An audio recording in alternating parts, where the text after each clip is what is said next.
আসসালামু আলাইকুম সবাইকে। তারেক জিয়া আসার পর তো মনে করো যে তেলবাজি করতেছে সবাই, তার মনে হয় যেন তারেক জিয়া প্রেসিডেন্ট হয়ে গেছে আর কি।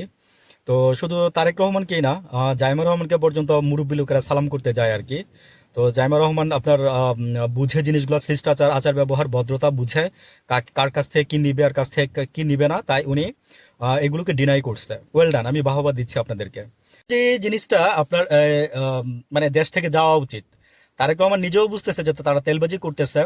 এবং সবচেয়ে মজার এবং ইন্টারেস্টিং বিষয় হচ্ছে যে আজকে কারা যেন আপনার কোনো একটা সংগঠনের কেউ একজন, ওই যে 22 তারিখে যখন আপনার হাসিনা গুলি করতেছে ছাত্রদের বুকে, গুলি করতেছে, তখন 22 তারিখে আপনার এই যে সব আপনার ব্যবসায়ীরা গিয়ে বলছিল যে প্রথমত তোমাকে চাই, দ্বিতীয়ত তোমাকে চাই, হাসিনা তোমাকে চাই, হ্যাঁ শেষ পর্যন্ত তোমাকে চাই।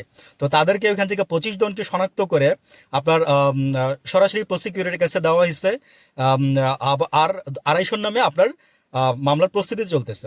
দেখেন, যদি তারেক রহমান সাহেব বলতেছে যে ওনারা যে উই হ্যাভ এ প্ল্যানের মধ্যে ওনার এই যে আপনার ফ্যামিলি কার্ড দিবে একটা, হ্যাঁ প্রত্যেক মহিলাকে একটা করে। আর এদিক দিয়ে জামাত বলতেছে যে আমরা ধরে ধরে আমরা একজন একজন করে ইয়ে করে দিব, কি যে কর্মসংস্থান করে দিব।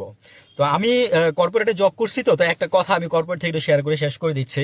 তো আমাদের সামনে না এরকম করে মূলা ঝুলায়েন না, হ্যাঁ মূলা ঝুলায়েন না, বিকজ আমরা মূলা ঝুলানো দেখতে চাই না।